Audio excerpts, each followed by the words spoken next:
Ya, kita mulai kuliah ya. Assalamualaikum warahmatullahi wabarakatuh. Alhamdulillahillazi arsala rasulahu bil huda wa dinil haq liyuzhirahu ala dini kullihi walau karihal kafirun. Asyhadu an la ilaha illallah wahdahu la syarikalah wa asyhadu anna Muhammadan abduhu wa rasuluh. Allahumma sholli ala sayyidina Muhammad wa ala alihi wa sahbihi ajmain. Saudara-saudara mahasiswa, pada pertemuan ini kita akan membahas persoalan orang beriman dan orang kafir. Nah, apakah beriman dan kafir itu berkaitan dengan identitas agama atau lebih merujuk kepada karakter? Nah, nanti kita akan kaji berdasarkan Al-Quran dengan menggunakan metode tematik dikir Al-Quran. Bapak akan selalu mengingatkan ya tentang misi Islam, bahwa misi Islam itu adalah membangun akhlak mulia yang sempurna. Inilah misi Nabi, misi para Nabi, misi kita yang ingin mengamalkan Islam sebagaimana misi Nabi. Inti berakhlak mulia yang sempurna sudah Bapak jelaskan, ada dua inti. Yang pertama berjiwa al-fakir, yakni rendah hati, berhati lembut, menilai dirinya sendiri saja, khususnya dalam beragamanya, merasa lebih buruk daripada orang lain. Bukannya merasa lebih baik, lebih benar, dengan serta-merta menyalahkan orang penganut agama dan penganut mazhab golongan Islam lainnya. Yang kedua, inti berakhlak mulia itu adalah sangat peduli menghilangkan beban manusia, bermanfaat bagi orang lain, tidak menyakiti hati manusia, baik dengan lisan, terlebih-lebih dengan perbuatan. Dengan lisan juga kadang-kadang lebih kejam ya kadang-kadang. Dan Nabi bersabda itu ada seorang ahli ibadah, ternyata karena lisannya buruk menyebabkan dia dijebloskan ke neraka. Nauzubillah min dzalik. Nah, kita akan membahas persoalan iman dan kafir. Pertanyaannya, bagaimanakah karakter orang-orang berikut dalam Al-Quran? Bagaimanakah karakter orang-orang beriman? Bagaimana pula karakter orang-orang kafir? Nah, pertanyaan berikutnya, setelah terjawab pertanyaan kedua, nah Anda nanti harus menjawab ya, Nanti Anda akan mengerjakan tugas-tugas dengan tematik digital Al-Quran. Apakah keimanan dan kekafiran berhubungan dengan identitas agama atau lebih merujuk kepada sejumlah karakter? Ada nggak agama kafir? Oh, ini agama kafir ini mah. Ada nggak? Apakah Al-Quran menyebut misalnya agama X? Oh, itu agama kafir atau tidak? Nah, mari kita kaji ya. Karena referensi pertama dan utama kita itu Al-Quran. Kita kan sudah tidak ada Nabi ya. Nabi sudah tidak ada, jadi kita mengenalkan Al-Quran. Nah, bagaimana pandangan Al-Quran? Bagaimana Al-Quran berbicara tentang beriman dan kafir? Apakah berhubungan dengan identitas agama, identitas mazhab? Ada kan yang mengkafir-kafirkan agama lain, mengkafirkan mazhab lain gitu. Apakah begitu Al-Quran? Nah, kita kaji ya. Anda bisa menggunakan ini ya. Anda gunakan ini link ini. Jadi copy program digital Quran ini. Ini program digital Quran ver 31. Ver 32. Anda boleh ver 31, boleh ver 32. Sama saja, tidak ada bedanya. Nah, modelnya seperti ini ya, Nah, jadi ini nanti akan ada 6 folder ya, 6 folder. Dan ada satu file. Nah, ini yang akan kita gunakan. Ini aplikasinya, application. Nah, aplikasinya kita menggunakan yang ini, yang logo atau gambar daun sirih ya, daun sirih berwarna hijau. Baiklah, saudara-saudara. mahasiswa. Kita akan mulai ya. Kita mulai coba mengkaji ini apa? Tema beriman dan kafir. Apakah beriman dan kafir itu merujuk kepada karakter atau identitas agama? Mari kita lihat ya. Mari kita lihat. Nah, jadi Anda harus punya ini dulu, punya digital Quran ya. Anda harus punya program digital Quran. Nah, kalau belum punya, Anda harus menginstal dulu. Install yang tadi ya. Yang tadi Bapak ini kan ada linknya itu. Ada linknya. Nah, jadi kita nanti digital Quran itu akan muncul seperti ini nih. Akan muncul digital Quran seperti ini. Nah, gitu ya, seperti ini. Nah, seperti ini. Nah, yang aslinya gini, yang aslinya itu ini. Kalau kita ini sudah dipakai oleh Bapak ya. Kalau belum dipakai, munculnya seperti ini. Nah, jadi yang diklik yang ini, yang apa? Gambar daun sirih yang warna hijau diklik. Nah, muncul seperti ini. Nah, kita gunakan kata ini, pakai bahasa Arab ya, pakai huruf hijaiyah, mencari. Nah, pencarian kata beriman itu bahasa Arabnya amanu ya. Nah, ini huruf alifnya ada 4 di sini ya, karena di sini harus, jadi jenis hurufnya harus sama persis ya. Kalau tidak sama nanti akan salah. Contoh ya, kita latihan ya. Amanu. Kita klik alif, mim, nun, waw, alif lagi. Salah ya. Amanu alif, mim, amanu, nun, waw, alif lagi. Amanu. Nah, ini amanu nih. Nah, kita klik ya. Oke. Oh, ternyata tidak mau. Not found. Not found tidak ditemukan. Berarti salah menulisnya. Jadi menulisnya harus benar menulisnya. Jadi kita oke, ini salah. Kita ulangi lagi ya. Amanu. Oh, amanu itu bukan gitu, bukan. Amanu itu A-nya panjang. Amanu gitu. Nah, ini A panjang nih, alif panjang. Manu gitu kan, tulis. Nah, klik oke. Nah, muncul di sini ya, muncul di sini. Di sini amanu ada 263 item. Berarti kalimat amanu dalam Al-Qur'an ada 263 kali. Mungkin dalam 263 ayat atau kurang ya mungkin ya. Karena bisa saja dalam satu dalam satu ayat ada 2 kata amanu, bisa saja gitu kan. Nah, kita cari lagi kata kafir ya. Orang kafir itu apa? Kafaru. Kafaru gitu kan. Nah, wow, kafaru gitu kan. Klik. Oh, ternyata kafaru, orang-orang kafir dalam Al-Qur'an diulang 197 kali. Ini yang di pojok bawah ya, pojok bawah kiri ya, ini nih. Pojok bawah kiri.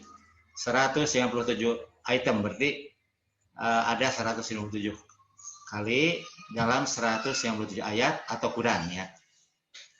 Nah, kita boleh juga menggunakan terjemahan ya. Terjemahan itu pakai yang ini, kalau tadi kan cari Arab ya, ini cari Arab. Ini Al-Quran yang teks Arab ini ya. Nah, ini Al-Quran terjemahan, cari ing ya.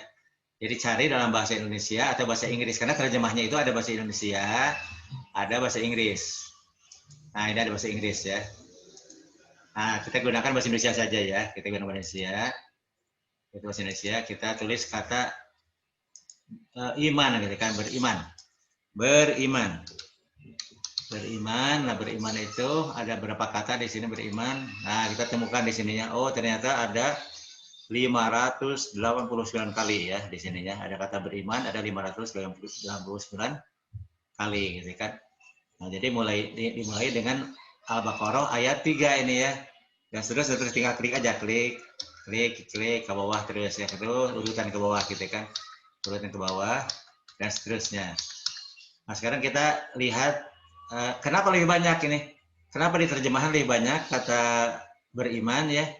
Karena ini terjemahan dari kata amanu, juga terjemahan dari kata-kata yang seakar kata dengan amanu. Misalnya aminu misalnya, atau hanya ini saja apa? aminu gitu kan ya, apa perintah beriman ya, perintah beriman. Jadi ini apa seluruh kata beriman dalam bahasa Indonesia kan beriman juga bahasa Indonesia. Jadi lebih banyak di sininya ada 599 kali. Mungkin dalam 599 ayat atau kurang dari itu. Nah, kita lihat juga kata kafir ya, kata kafir. Kafir dalam Al-Qur'an. Kafir. Nah, klik tulis kafir, kita klik oke, gitu kan. Oh, kita lihat di sini. Oh, di sini ternyata ada 439 item. Berarti kata kafir dalam Al-Qur'an 439 ayat atau kurang dari itu.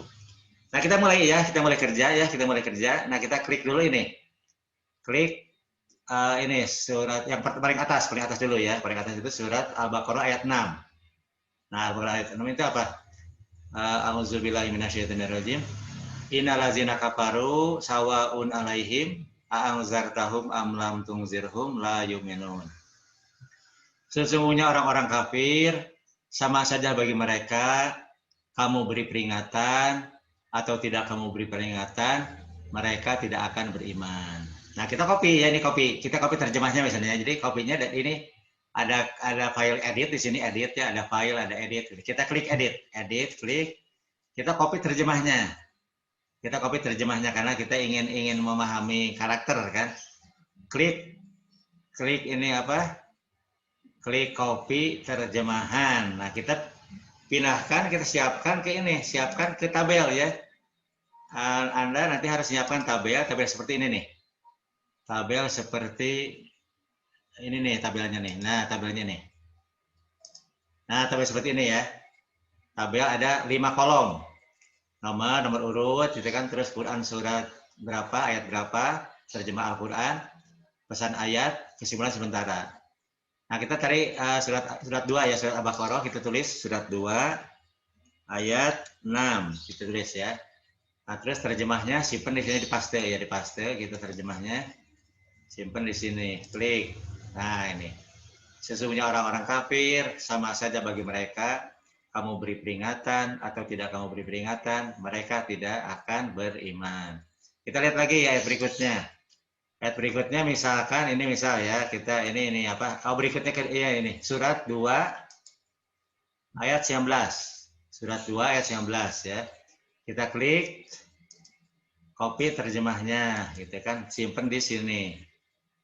Seperti tadi ya. Seperti tadi, jadi apa? Anda seperti tadi ya, seperti tadi lagi. Jadi apa? Berikutnya di seperti ini. Berikutnya seperti ini ya. Anda tadi ini. Jadi apa yang keduanya ini ya, kedua. Nah ini. Tadi yang pertama ini kan yang pertama. Yang keduanya ini surat 2 ayat 19. Nah, kita copy paste ya, copy terjemahnya. Nah, kita pastikan lagi. Pastikan lagi gitu kan. Pastikan lagi ke sini. Ke tabel ya, ke tabel. Nah, sini 2 19 tadi ya. Surat 2 ayat 19. Nah, kita di sini di paste ya, paste di sini. Nah, atau seperti orang-orang yang ditimpa hujan lebat dari langit disertai gelap gulita, buruh dan kilat. Mereka menyumbat telinganya dengan anak jarinya karena mendengar suara petir. Sebab takut akan mati, dan Allah meliputi orang-orang kafir gitu kan. Nah, kita lihat lagi ayat berikutnya ya, kita lihat lagi ayat berikutnya. Dicari lagi ayat berikutnya terus dan seterusnya gitu aja ya. Nah, gini, copy cari lagi. Nah, cari lagi misalnya kita ini apa? Ingin cari lagi yang lain. Misalnya oke nih, kita ingin copy surat 2 Al-Baqarah ayat 34. Edit, copy terjemah. Nah, kita simpan lagi ya, simpan lagi di ini, simpan di ini di tabel tadi ya, tabel. Nah, simpan di sini surat 2 ayat 34. Nah, kita paste di sini. Nah, begitu dan seterusnya ya, seterusnya. Jadi yang ada kerja itu gampang kan?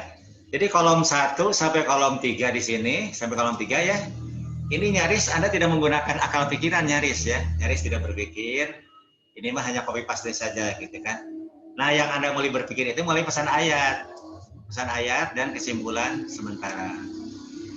Kenapa kesimpulan sementara? Ya karena ini kesimpulan dari satu ayat ya. Maksud kesimpulan sementara itu kesimpulan ayat lah gitu kan. Ya apa kita maksud sementara itu kesimpulan ayat. Nah, kesimpulan ayat ya, kesimpulan ayat. Nah, jadi sebetulnya Anda boleh loncat dari terjemah Al-Qur'an loncat ke kesimpulan ayat boleh. Hanya kalau misalnya terjemahnya itu susah dipahami, nah Anda buat pesan ayat dulu, baru melangkah ke kesimpulan ayat. Nah kalau ini contohnya ini ya, contohnya ini. Sesungguhnya orang-orang kafir sama saja bagi mereka, kamu beri peringatan atau tidak kamu beri peringatan, mereka tidak akan beriman. Nah jadi sebetulnya ini bisa langsung ini isinya itu gini, orang kafir itu tidak bisa didakwahi, tidak bisa ya. Kenapa tidak bisa didakwahi? Karena mereka diberi peringatan kafir, tidak diberi peringatan kafir juga kan sia-sia diberi peringatan, sia-sia didakwahi gitu kan. Nah jadi kita buat ini saja buat kesimpulan langsung ya. Anda boleh loncat boleh ya, tidak tanpa pesan ayat dulu boleh loncat ke sini. Kesimpulannya itu orang kafir. Jadi orang kafir kokoh dalam kekafirannya, kokoh dalam kekafirannya. Mereka sama sekali tidak bisa didakwahi. Nah, gitu ya. Di kesimpulan ayatnya, orang kafir itu kokoh dalam kekafirannya. Mereka sama sekali tidak bisa didakwahi. Jadi artinya jangan berdakwah ke orang kafir.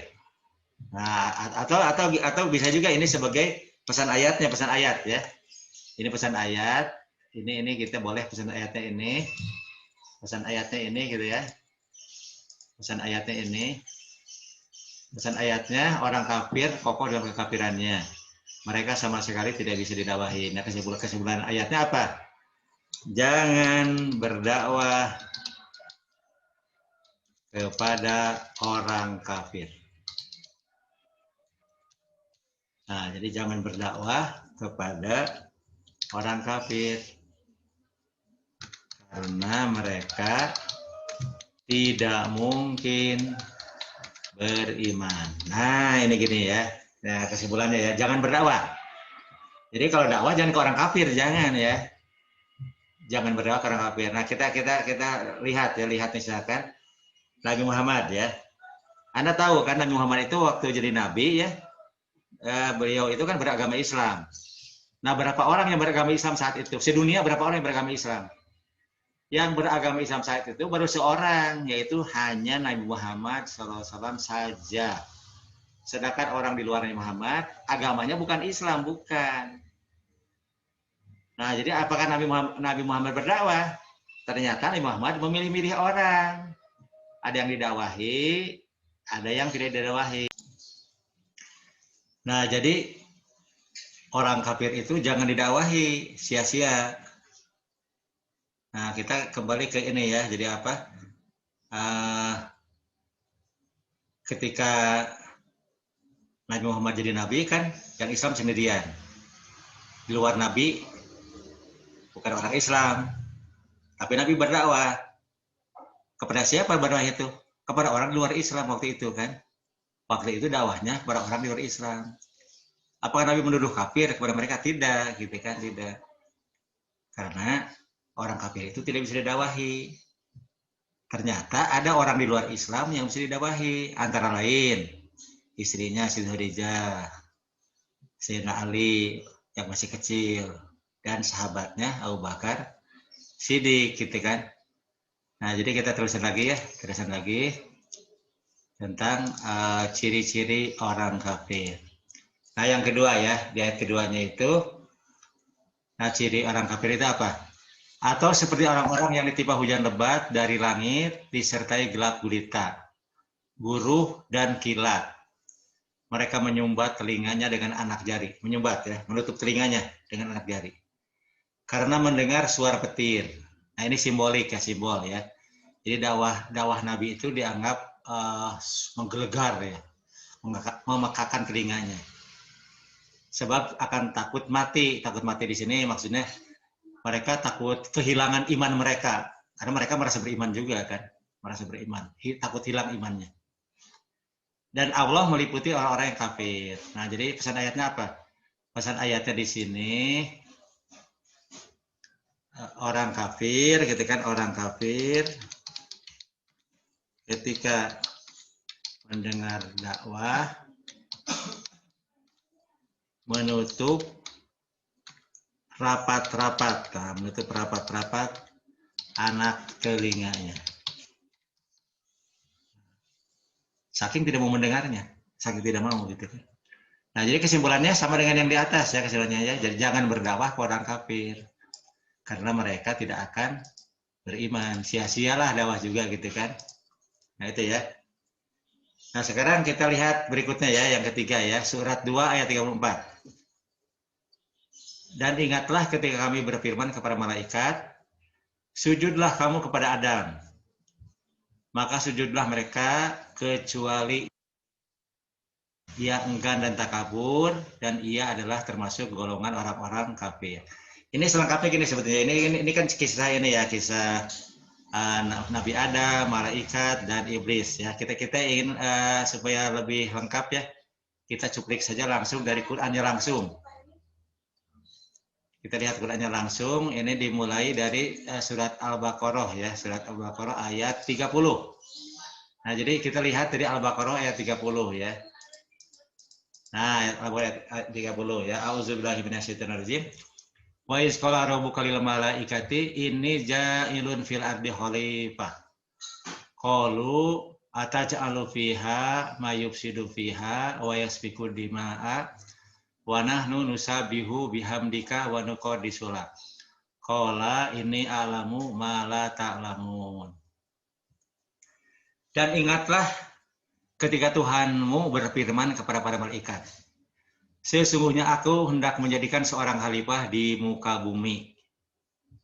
Mereka berkata, malaikat berkata ya. Malaikat bertanya, bukan berkata, bertanya. Mengapa engkau hendak menjadikan khalifah di bumi itu orang yang akan membuat kerusakan padanya dan menumpahkan darah? Padahal kami senantiasa bertasbih dengan memuji engkau dan mensucikan engkau. Tuhan berfirman, sesungguhnya aku mengetahui apa yang tidak kamu tahu. Nah, ini di sini ini apa? Jadi ini kalau kita baca ini simak ayat-ayat ini, kalau kita simak ya. Jadi ini apa? Para malaikat itu sudah mensucikan dirinya. Sudah beribadah lah gitu ya, sudah beribadah. Dan selalu bertasbih memuji engkau. Jadi kalau memuji Allah, mengagungkan Allah, memuji Allah berarti sudah merendahkan dirinya gitu kan, sudah punya karakter rendah hati ya, rendah hati malaikat itu ya, sudah. Nah, hanya para malaikat menyaksikan ketika Tuhan berfirman akan mengangkat seorang khalifah dari kalangan manusia. Malaikat bukan bertanya saja, mempertanyakan, Tuhan, mengapa engkau akan angkat seorang khalifah itu dari kalangan manusia? Manusia kan buruk karakternya. Manusia itu suka membuat kerusakan dan senang menumpahkan darah, senang berselisih lah, kita senang berselisih manusia itu. Perang gitu kan, ini kan ya hobi perang, manusia itu hobi perang. Sampai sekarang kan sama gitu. Yang disebutkan malaikat kan sampai sekarang manusia begitu. Membuat kerusakan di muka bumi dan menumpahkan darah. Kenapa engkau mengangkat khalifah itu di kalangan manusia? Kan buruk manusia itu. Kenapa engkau tidak mengangkat khalifah itu salah seorang dari kami? Kami kan selalu mensucikan engkau, selalu bertasbih memuji engkau. Nah, itu pertanyaan malaikat kepada Allah ya. Nah, Allah menjawab, sesungguhnya aku mengetahui apa yang tidak kamu tahu. Nah, jadi Allah itu ternyata melakukan sesuatu yang memang malaikat tidak tahu. Yang malaikat kan saksikan manusia itu buruk. Manusia itu kok jadi khalifah? Khalifah itu wakil Tuhan. Jadi sini wakil Tuhan di bumi. Nabi, karena Adam kan nabi Adam, nabi dakwah ke siapa? Nabi Adam dakwahnya kan ke manusia gitu kan, dakwahnya itu kan. Nah, kenapa engkau angkat khalifah itu Adam dari kalangan manusia? Pada waktu itu Nabi Adam belum diciptakan oleh Allah, belum. Nah itu, tapi kata Allah jawab, aku tahu apa yang kamu tidak tahu. Ternyata rupanya Allah membuat manusia baru. Nabi Adam itu kan manusia baru gitu kan, lengkap dengan istrinya Siti Hawa gitu kan. Kemudian Adam diajari al-asma, karena ini ayat berikutnya ya. Ayat berikutnya. Wa 'allama Adamal asma'a kullaha. Summa aradahum ala malaikati faqala ambiuni bi asma'i haula'i in kuntum shadiqin. Wa 'allama Adamal asma'a kullaha. Wa 'allama, dan dia itu Allah ya. Allah mengajari Adam al-asma kullaha. Allah mengajari Adam. Jadi Allah langsung yang mengajari ini. Allah langsung mengajari Nabi Adam, diajari al-asma kullaha. Al-asma kullaha itu apa? Karena ini kaitannya dengan Khalifah fil ardi ya, dengan utusan Allah Rasulullah gitu kan, seorang nabi. Tentu al-asma kullaha ini lebih merujuk kepada agama. Agama yang benar, agama yang lurus, agama Allah, agama Rasul. Jadi waktu itu malaikat juga beragama gitu kan, walaupun agamanya apa nggak tahu namanya lah, tapi yang jelas malaikat sudah menyembah Allah gitu kan. Nah tapi malaikat beragama tanpa bimbingan Rasul, tanpa bimbingan seorang nabi. Nah karena itu agamanya tidak mungkin lurus, tidak mungkin lah kalau tanpa bimbingan nabi, nggak mungkin lurus. Makanya Allah akan mengangkat seorang wakilnya di bumi dari kalangan manusia. Nah ternyata Allah menciptakan manusia baru, Nabi Adam gitu kan. Dan di Nabi Adam itu berbeda dengan yang lain-lainnya. Diajari langsung oleh Allah al-asma kullaha. Jadi al-asma kullaha itu kalau diilustrasikan gitu kan, ya agama yang lurus itu apa sih? Ya misalnya bagaimana cara mengenal Tuhan, bagaimana cara ma'rifatullah gitu kan. Jadi bagaimana agar manusia bisa mengenal Allah, mencapai ma'rifatullah. Nah, malaikat nggak bisa jawab. Nabi Adam bisa jawab. Kenapa Nabi Adam bisa jawab? Karena Nabi Adam diajari oleh Allah langsung. Bagaimana cara masuk surga? Nah, kalau menggunakan teori tasawuf kan, ada berapa tangga untuk menuju surga. Kalau menurut tasawuf kan ada tangga-tangganya ya. Tangganya mulai nafsu mutmainnah, radiyah, mardiyah, hingga kamilah gitu kan, tangga-tangganya. Tangga-tangga penyucian diri. Tangga-tangga penyucian diri supaya sampai ke yang maha suci. Karena surga itu kan di dalam Tuhan. Surga itu. Jadi Tuhan maha suci, Allah maha suci. Jadi kalau ingin ke surga ya harus suci gitu kan. Nah, bagaimana cara masuk surga? Nah, kalau bahasa sekarang gitu kan, malaikat tidak bisa jawab. Adam jawab. Adam terleng dijawab gitu kan. Karena Adam diajari al-asma kullaha. Bagaimana membunuh nafsu agar nafsu tidak bergejolak, agar nafsu ditundukkan. Jihad akbar. Bagaimana cara jihad akbar? Menundukkan nafsu, perang melawan nafsu sendiri. Malaikat tidak bisa jawab, tidak bisa. Nabi Adam bisa jawab gitu kan. Ya ilustrasinya begitu ya, ilustrasinya gitu kan. Nah, karena semua pertanyaan dari Allah tidak bisa dijawab oleh malaikat, tidak bisa jawab itu apa. Nah, maka di ayat berikutnya, nah, ayat 32 ya, malaikat bersabda ya, malaikat berkata ya, qalu subhanaka la ilma lana illa ma 'allamtana innaka antal alimul hakim. Mereka berkata, subhanaka, maha suci Engkau. Tidak ada yang kami ketahui selain apa yang telah Engkau ajarkan kepada kami. Sesungguhnya Engkau maha mengetahui lagi maha bijaksana. Nah, malaikat itu sadar kan, sadar akan kebodohannya, sadar tidak tahu agama yang lurus, sadar gitu kan malaikat. Padahal malaikat makhluk senior dia, makhluk sadar gitu kan, ternyata tanpa bimbingan Rasul tidak mengerti agama yang lurus gitu kan. Nah di ayat berikutnya ayat 33, qala ya Adamu ambihum bi asma. Nah itu apa? Adam tadi menjawab ya semua pertanyaan Allah yang diajukan oleh malaikat, semuanya dijawab oleh Nabi Adam. Yang malaikat tidak bisa menjawabnya. Nah makanya di ayat 34-nya itu ini apa? Allah berfirman kepada malaikat, usjudu li Adam. Sujudlah kepada Adam. Nah, sujud di sini ini sujud itu kan simbol ya, simbol menghambakan diri ya. simbol merendahkan diri, simbol tunduk dan patuh, gitu kan. Sujudlah kalian semuanya kepada Adam. Kalau kalian ingin mengerti agama yang lurus, itu kan. Kalau kalian ingin mengerti agama yang lurus, kalau kalian ya ingin sampai kepadaku, kembali kepadaku dengan selamat. Ya bahasa-bahasa ini agamanya kan supaya kalian mati husnul khotimah, gitu kan. Nah, pas sajadu, malaikat semuanya sujud, malaikat itu. Malaikat menyaksikan betapa tanpa bimbingan Rasul ya, malaikat tidak ngerti agama yang lurus, tidak ngerti sama sekali. Mereka sujud semuanya. Dibimbing oleh Nabi Adam, gitu kan. Ila iblis, kecuali iblis. Iblis tidak mau sujud, tidak mau, enggan. Aba wasakbaro, sombong, takabur. Wakana minal kafirin. Dan iblis oleh Allah digolongkan sebagai orang kafir. Nah itu ya. Nah jadi kita kembali ke ini, ke tayangan tadi ya, ke tayangan tadi kembali bahwa ini iblis itu apa di sini?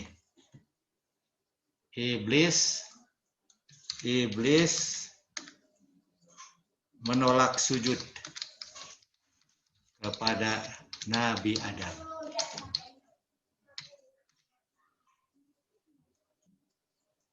Ia sombong. Nah, ia sombong. Ia sombong. Ia sombong. Karena itu iblis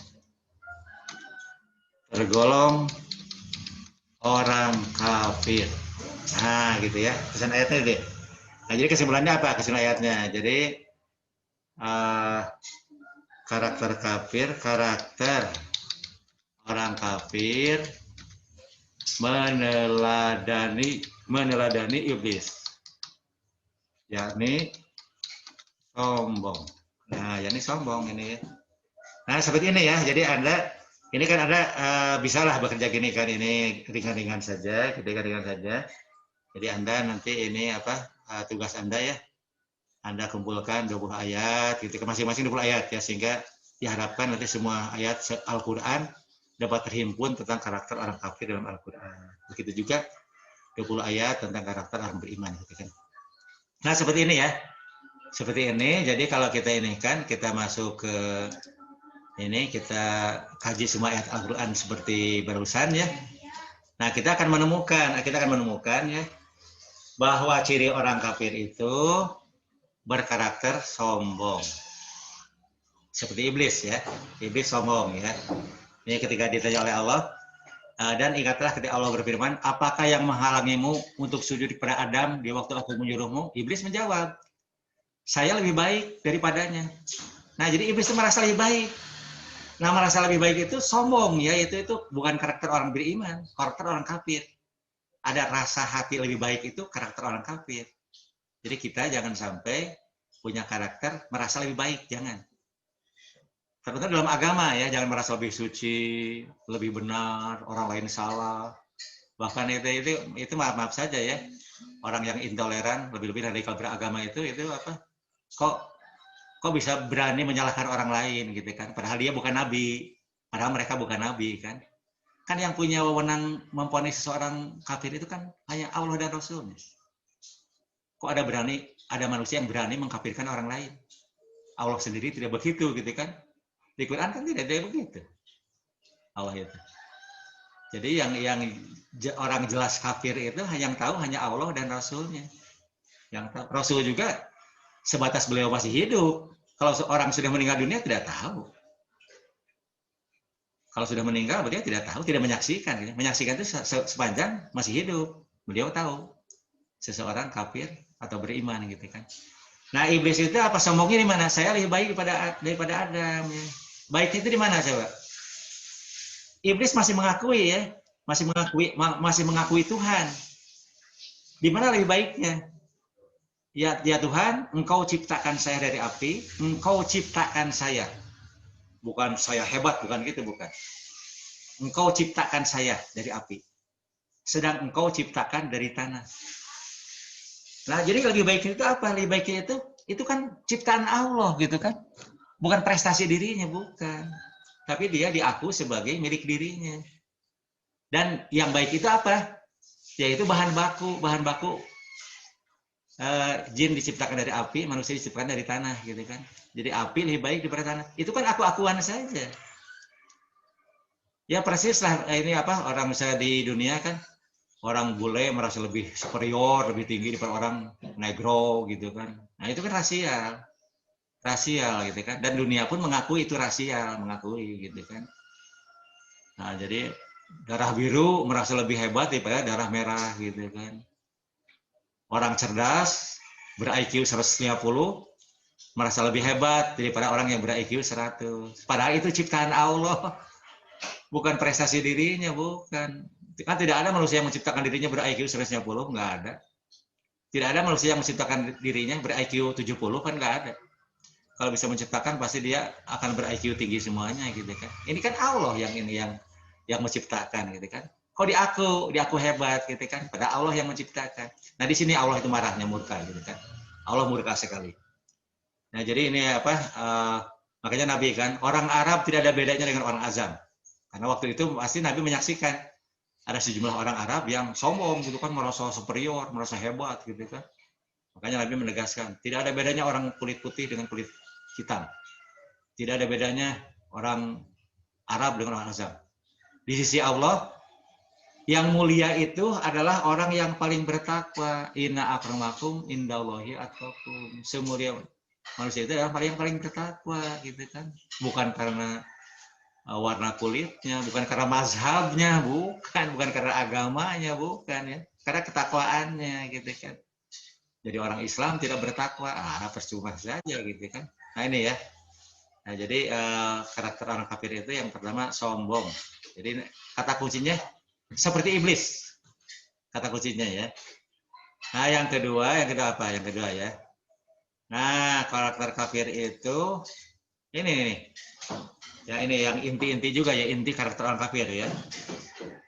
A'udzubillahi minasyaitonirrajim. Balil ladzina kafaru fi izzati wa shiqaqin. Sebenarnya orang-orang kafir itu berada dalam kesombongan dan permusuhan yang sengit. Ini surat Shad ayat 2 ya. Jadi orang kafir itu sombong, tadi diulang lagi ya, sombong dan hobi bermusuhan. Nah, jadi orang kafir itu ini Al-Qur'an yang Allah yang berfirman ya. Jadi menciptakan permusuhan yang sengit gitu kan.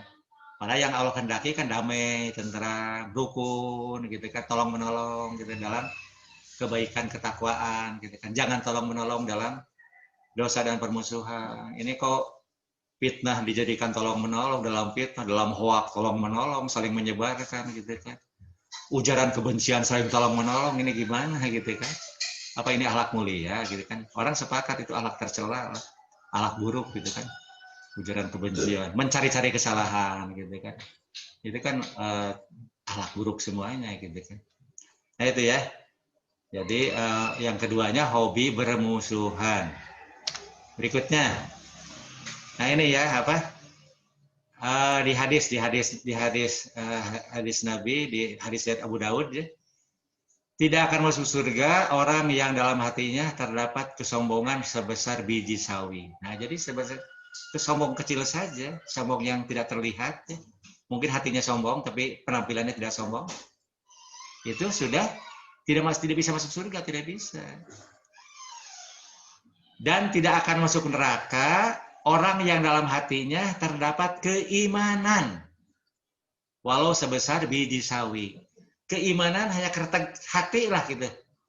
Apa manusia akan tahu keretek hati, isi hati seseorang kan tidak tahu. Makanya kita tidak boleh menuduh seseorang itu kafir, nggak boleh gitu. Karena kita tidak tahu isi hatinya. Jadi kesombongan besar kalau manusia menuduh orang lain kafir, ya. Karena nggak tahu isi hati, kan kita isi hatinya nggak tahu isi hatinya itu. Hanya Allah dan Rasulnya yang tahu gitu kan. Nah jadi ini melengkapi keterangan tentang sombong ya, bahwa orang sombong itu ditempatkan oleh Allah di neraka. Nah kita yang belajar beragama Islam, nah Bapak juga belajar ya, Bapak juga belajar agama Islam, jadi kita berarti menghilangkan kesombongan sekecil apapun ya, dilatih. Jadi jangan ada dalam hati ada gejala-gejala kesombongan dalam hati kita, dibunuh lah, sombong itu dibunuh, dimusnahkan gitu kan, dimusnahkan. Nah, itu ya, kemudian kita lihat lagi apa di Al-Qur'an ya, di Al-Qur'an, jangan berbuat aniaya, hindari dosa dan permusuhan. Nah, ini ya, di surat Al-Maidah ayat 2 ya ini ya. Wahai orang-orang beriman. Nah, jadi kalau kita merasa beriman ya, bukan kita nyalah-nyalahkan orang lain, tapi kalau merasa beriman, janganlah sekali-sekali kebencianmu kepada suatu kaum yang menghalangi kamu dari Masjidil Haram. Ini di zaman ini, di zaman Nabi ya. Di zaman Nabi bisa saja terulang lagi ya. Janganlah karena ada satu kaum yang menghalangi ke masjid. Mau dihalangi gitu kan. Katakan mau haji dihalangi, mau umroh dihalangi gitu kan. Karena benci apa?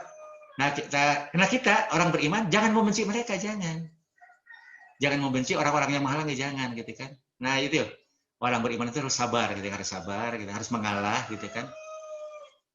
Mendorong kamu berbuat aniaya, jangan sampai jahat lah.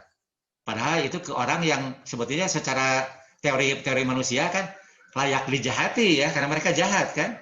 Mereka jahat, menghalang-halangi orang beriman ke Masjidil Haram, dihalang-halangi kan jahat. Tapi Allah mengingatkan, kamu jangan aniaya kepada mereka, jangan. Jangan gitu kan. Nah di sini, jadi orang beriman itu tetap harus mengalah. Ketika dalam kondisi seperti itu saya harus mengalah. Bukan proaktif menghalangi orang. Ini kan jangan sampai ada kan satu kaum yang menghalangi orang ibadah, dihalangi. Padahal orang beriman itu dihalangi saja, jangan aniaya, jangan. Ini mah dengan aniaya menghalangi orang kan ada. Nah ini hati-hati kita ya, jadi ini kita hati-hati sekali. Jadi jangan sampai berbuat seperti itu. Dan tolong menolonglah kamu dalam mengerjakan kebajikan dan ketakwaan. Jangan tolong menolong dalam berbuat dosa dan permusuhan. Membenci itu dosa, membenci ya. Menyakiti hati itu dosa. Jangan tolong menolong, jangan kompak lah. Jangan kompak melakukan itu, jangan ikut-ikutan.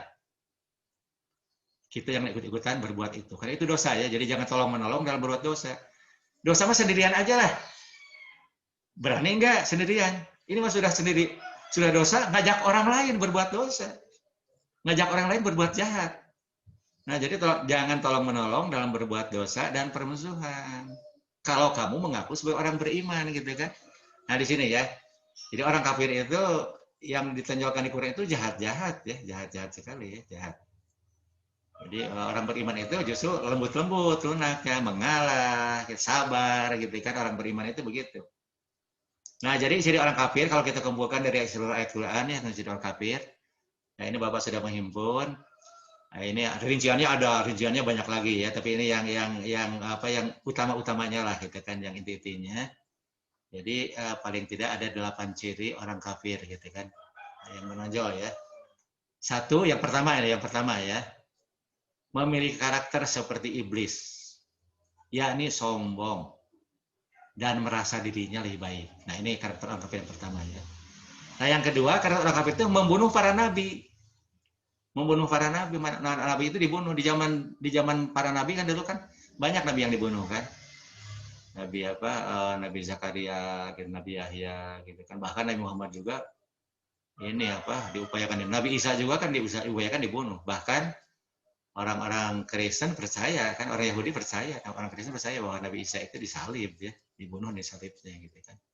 Hanya orang Islam yang tidak percaya karena ada berita dari Nabi Muhammad ya di Al-Qur'an. Bahwa yang dibunuh itu bukan Nabi Isa, tapi ada orang yang serupa dengan Nabi Isa gitu kan. Nah ini intinya mereka membunuh Nabi dibunuh gitu kan. Nah bisa membunuh seperti itu fisiknya ya. Nah yang paling banyak mungkin ini yang membunuh itu membunuh ajarannya, membunuh ajaran para nabi. Ingat ya, misi Nabi itu menyempurnakan akhlak mulia. Nah, kata kuncinya akhlak ya, kata kuncinya. Itu ajaran inti Nabi. Misi Nabi. Innama bu'istu liutamima makarima akhlak. Nah, jadi kalau ada ajaran yang menantang misi Nabi, malah mengajak berbuat jahat gitu kan. mengajak ujaran kebencian, mengajak mencari-cari kesalahan, gitu kan, mengajak memfitnah, lebih-lebih jahat lah, berbagai kejahatan, gitu kan. Wah itu apa itu bukan membunuh ajaran Nabi, gitu kan? Nah kita lihat ya di Jampasan Nabi yang membunuh ulama pewaris Nabi ya, ulama yang betul-betul pewaris Nabi lah, betul-betul ya. Bapak ingin tonjolkan pertama Khalifah Utsman ya. Khalifah Utsman itu orang yang sangat soleh ya, sangat soleh. Orang beriman sejati lah, imannya sejati, luar biasa imannya. Beliau itu orang dermawan, pemurah, wah luar biasa itu, pemurah luar biasa. Tapi Khalifah Utsman dibunuh. Yang bunuhnya siapa? Yang bunuh itu demonstran kaum muslimin. Dan mereka mengaku perwakilan umat Islam. Nah, jadi kalau ada yang mengatasnamakan umat Islam itu dari zaman dulu sudah ada. Kami perwakilan umat Islam, tapi membunuh. Khalifah Utsman dibunuh pada orang soleh sekali. Mukmin sejati lah beliau itu, tapi dibunuh. Nah, jadi yang membunuh itu perwakilan. Kalau perwakilan umat Islam berarti kan merasa paling Islam lah, merasa orang Islamnya paling Islam gitu kan, tapi membunuh gitu kan. Nah itu ya, tapi sejarah tidak pernah mencatat siapa orangnya yang membunuh Khalifah Utsman itu. Tidak pernah itu ya. Misalnya dulu Muawiyah itu menuntut Ali supaya menyerahkan pembunuh Khalifah Utsman. Diserahkan gitu kan. Iya, bagaimana menyerahkan tahu juga enggak gitu kan. Udah tidak tahu itu malah diserang gitu kan, diserang. Sayyidina Ali kan diserang.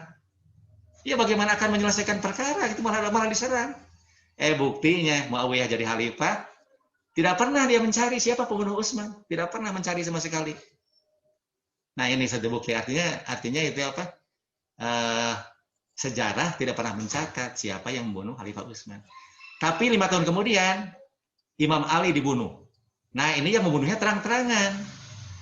Dia seorang ulama hafal Quran 30 juz, tahajud tiap malam gitu kan, setiap puasa sunat dia puasa. Tapi dia membunuh. Kenapa? Karena dia intoleran dan radikal.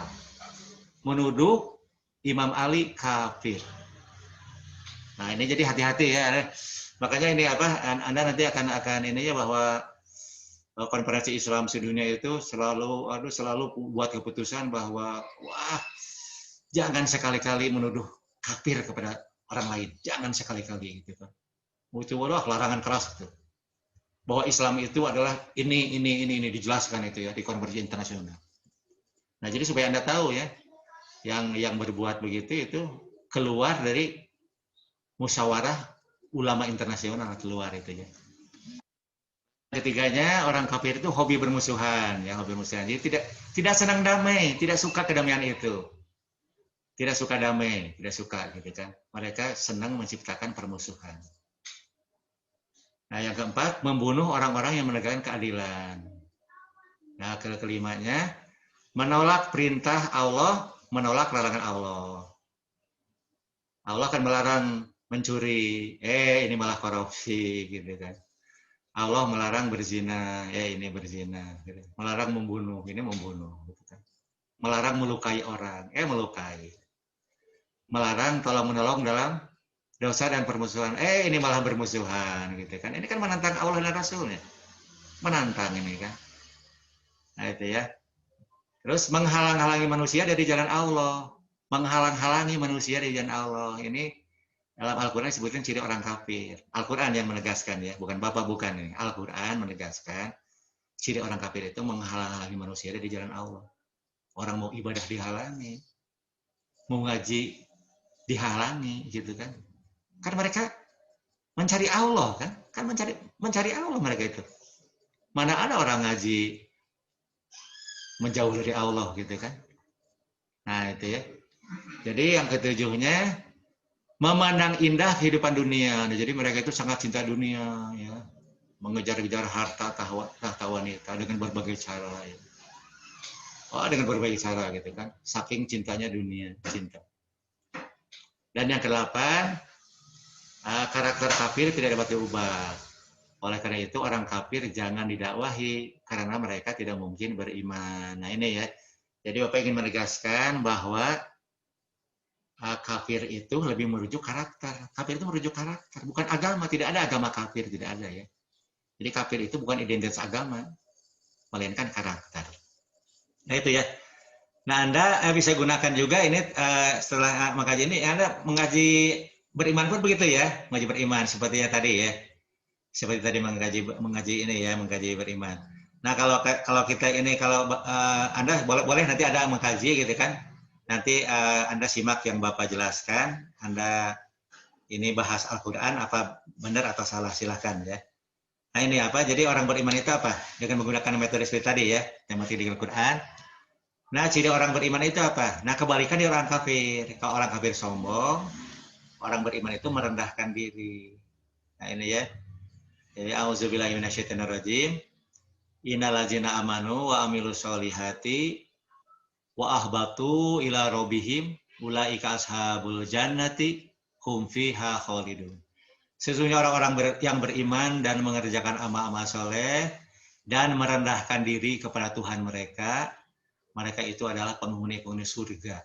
Mereka kekal di dalamnya. Ini surat Hud ayat 23 ya. Jadi orang beriman beramal soleh, merendahkan diri ya. Nah tetap karakter merendahkan diri itu ahlaknya harus menonjol ahlak gitu kan. Dia karakternya itu orang beriman itu merendahkan diri. Nah itu ya. Jadi ciri orang kafir itu sombong, orang beriman itu merendahkan diri, rendah hati, rendah hati. Nah berikutnya, nah ini ya. Jadi kalau orang kafir itu karakter kafir seperti iblis, karakter kafir ya. Nah, jadi kalau karakter orang beriman ya seperti malaikat, kebalikannya gitu kan. Jadi para malaikat merupakan teladan dalam merendahkan diri. Nah, apa merendahkan diri? Mereka itu bersujud. Sujud kepada khalifah Allah di bumi. Sujud kepada Nabi Adam, sujud kepada Rasulullah. Nah, itu ya. Jadi apa? Dan ingatlah ketika kami berpindah kepada malaikat, sujudlah kalian kepada Adam, maka sujudlah mereka semuanya. Nah, itu. Malaikat sujud ya, merendahkan diri kepada utusannya. Karena ini perintah Allah ya, perintah Allah. Nah, jadi kalau disimpulkan, ketika disimpulkan seperti yang tadi kita lakukan dengan tematik di Al-Quran ya, ciri-ciri orang beriman itu apa? Nah, yang pertamanya itu memiliki karakter seperti malaikat, yakni sujud. Sujud simbol ya, simbol merendahkan diri. Jadi sujud itu simbol tunduk patuh dan merendahkan diri. Jadi sujud merendahkan diri di hadapan Allah dan Rasulnya dan rendah hati di hadapan manusia. Nah itu ya satu ciri orang beriman ya.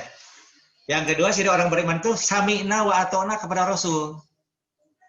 Sami'na wa atona, kami dengar dan kami taat kepada Rasul. Jadi orang beriman itu sami'na wa atona.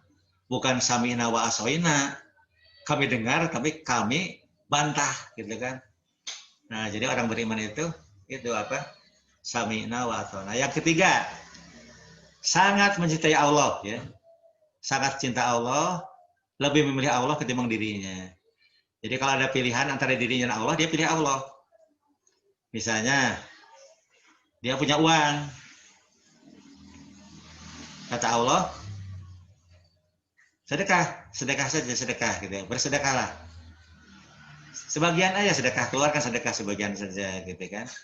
Tapi dirinya kan inginnya pelit. Manusia dalam Al-Quran manusia itu cenderung kikir, pelit, hitungan gitu kan. Nah orang beriman itu pilih Allah. Dia akan bayar zakat, infak, sedekah, jariyah gitu kan. Dia akan lakukan. Ibadah harta di Quran kan banyak sekali. Nah yang tadi di awal kuliah itu kita bahwa orang beriman itu, orang beragama itu harus punya kepedulian yang tinggi ya. Nah itu ya, jadi apa? Sangat cinta Allah sehingga Allah itu dihadirkan terus-terusan ya, Allah terus-terusan dihadirkan. Nah sehingga yang keempat ya, jika Tuhan yang asmanya Allah disebut, jika Allah disebut, iza zukirallah wajilat qulubuhum. Jika Allah disebut hatinya bergetar. Ini saking cintanya ya, saking cintanya sampai hatinya bergetar. Saking cintanya. Saking cinta, saking agungnya Allah. Allah Maha besar, saya kecil sekali, bahkan saya tidak ada sama sekali gitu. Allah Maha Suci, waduh suci sekali. Saya kotor sekali, saya banyak dosa. Nah sehingga begitu dia mendengar Allah itu, waduh dia Maha Suci, Maha Agung, Maha Suci, Maha Pengasih, Maha Penyayang. Maha Pengampun, padahal aku berbuat dosa terus-terusan gitu kan. Nah itu ya, sehingga bergetar hatinya. Nah orang yang sudah mencapai ma'rifatullah pasti bergetar hatinya. Orang yang imannya sudah mencapai ma'rifatullah pasti bergetar. Nah kalau dia punya watak, sujud wataknya. Kalau wataknya sombong seperti iblis, tidak akan bergetar, tidak akan ya. Iblis kan sudah mencapai ma'rifatullah, tapi tidak bergetar, tidak. Dia malah sombong gitu kan. Nah, jadi orang beriman itu kalau disebut Allah akan bergetar hatinya. Jika ayat-ayat Allah dibacakan, imannya tambah kokoh. Jadi kalau ayat Allah dibacakan itu dia merenung, meresapi. Ini kok ayat Al-Quran beda nih penjelasannya. Dia itu bukan menolak, bukan. Dia merenung dulu, jangan-jangan saya yang salah gitu kan. Dia merenung, oh iya, sehingga imannya tambah kokoh. Nah yang keenam, memelihara sholatnya. Ya ini sholatnya itu khusyuk, tidak sahun. Sholatnya itu li zikri. Ingat Allah kan, innani anallah la ilaha illa ana fa'budni wa aqimi sholata li zikri. Innani anallah, maksudnya aku ini bernama Allah. Aku ini bernama Allah. Ya Allah itu nama Tuhan, ya Allah itu ya. Atau salah satu nama Tuhan. Innani anallah la ilaha illa ana, tidak ada Tuhan kecuali aku. Tidak ada yang dipentingkan kecuali aku. Tidak ada yang diutamakan kecuali aku. Tidak ada yang disembah kecuali aku. Makanya Allah kalau musyrik ya, kalau syirik marahnya luar biasa. Murkanya luar biasa gitu kan. Wa aqimi sholata li zikri, dan dirikan salat untuk ingat aku. Jadi salat itu mengingat Allah. Jangan Allahu Akbar, Allah Maha Besar, tapi hati kita sombong. Kalau sombong kan besar. Jadi kalau Allahu Akbar saya itu waduh tidak ada apa-apanya sama sekali gitu kan. Jadi al-fakir, merendahkan diri ya. Kemudian ketika Allahu Akbar gitu kan. Nah, dia itu apa? Allah dihadirkan. Wa'bud rabbaka hatta ya'tiyakal yakin. Sembahlah Tuhanmu sampai kamu yakin Tuhan yang kau sembah itu hadir gitu kan. Jadi Allahu Akbar, jadi kita menyembah Tuhan yang hadir, bukan Tuhan yang tidak hadir. Tapi hadirnya itu bukan hadir di depan mata, bukan. Allah tidak mungkin bisa dilihat oleh mata, tidak mungkin ya. Allah bisa dilihat dengan mata hati. Nah, jadi dihadirkan dengan mata hati. Allahu Akbar, Allah hadirnya setelah hadir, diingat-ingat sepanjang waktu terus-terusan, sepanjang sholat itu ingat Allah terus-terusan. Jangan ingat yang lain, ingat barang yang hilang, ingat apa, jangan itu tidak itu sahun lalai sholatnya, tidak ingat Allah gitu ya. Dan sholatnya punya dampak, inna sholat tanha anil fahsya'i wal munkar, itu mencegah perbuatan keji. Dan jadi sholatnya itu semakin baik akhlaknya, semakin rajin sholat, akhlaknya semakin mulia. Bukan sholat tapi bermusuhan, sholat tapi korupsi, gitu. Jangan sampai begitu gitu kan. Jadi sholat itu harus ada dampaknya. Itu ciri orang beriman ya. Kemudian yang ketujuh, ciri orang beriman itu menjauhkan diri dari perkataan dan perbuatan yang tidak berguna. Menjauhkan diri dari perkataan dan perbuatan yang tidak ada gunanya, dijauhi. Dia apa saja dinilai ini berguna enggak, manfaat enggak? Apakah ini bermanfaat buat orang lain? Atau jahat ke orang lain gitu kan, dia timbang-timbang gitu kan setiap perbuatannya itu. Nah jadi baik ucapan ataupun perbuatannya gitu kan. Nah yang ke-8, nah ini jangan lupa ya, makanya kita tidak boleh menuduh kafir kepada siapapun. Nah Al-Quran, Allah berfirman dalam Al-Quran, di antara ahli kitab ada juga yang lurus, sirotol mustaqim, ada yang lurus, yakni beriman kepada Allah dan hari akhir. Mereka beriman. Kan yang tahu Allah yang tahu. Yang tahu kita tidak tahu kan kita kan. Allah tahu ya. Ada yang beriman dan beriman kepada Allah ya. Melakukan amar ma'ruf dan nahi munkar. Bersegera mengerjakan pada kebaikan. Mereka itu termasuk orang-orang saleh. Itu kata Allah, firman Allah. Allah yang menilai mereka itu orang saleh. Di antara ahli kitab ada yang saleh. Nah makanya kita tidak boleh menuduh kafir, nggak boleh sama sekali gitu kan. Karena ternyata di antara mereka ada yang beriman di antara mereka. Nah, jadi beriman itu lebih merujuk karakter, bukan identitas agama, bukan sama sekali gitu kan. Nah, gitu ya. Jadi oke. Nah, ini sekarang tugas Anda ya, tugas supaya Anda kerjakan seperti yang Bapak lakukan tadi ya. Menggunakan metode tematik digital Quran. Nah, jadi masing-masing mahasiswa merumuskan karakter orang-orang yang beriman. Dan orang-orang kafir masing-masing 20 ayat ya. Jadi Anda masing-masing 20 ayat. Nah, supaya ayatnya beda-beda gitu kan, maka mohon penanggung jawab kelas ya. Penanggung jawab kelas mohon tetapkan surah dan ayat keberapa bagi masing-masing mahasiswa. Tolonglah Anda bantu ya, bantu Bapak ya. Merumuskan jadi apa surat apa ayat keberapa saja. Dihitung. Tadi kan gampang hitungnya gitu kan. Diurut dari atas ke bawah ya dihitung. Agar nanti dapat digabungkan dan dapat ditemukan karakter orang-orang kafir dan orang-orang beriman. Nah setelah itu, setelah selesai kirim ke WA Bapak ya di Japri ya supaya tidak saling meniru ya, tidak saling menjiplak. Jadi kalau sudah selesai, Anda harus saling belajar ya. Nah, Bapak kira begitu saja ya para mahasiswa. Jadi Anda tinggal melihat tugas. Nah sekarang kalau ada yang belum paham atau ada punya pandangan lain lah gitu ya dari Bapak, silahkan Bapak beri kesempatan Anda untuk bertanya. Silahkan ya.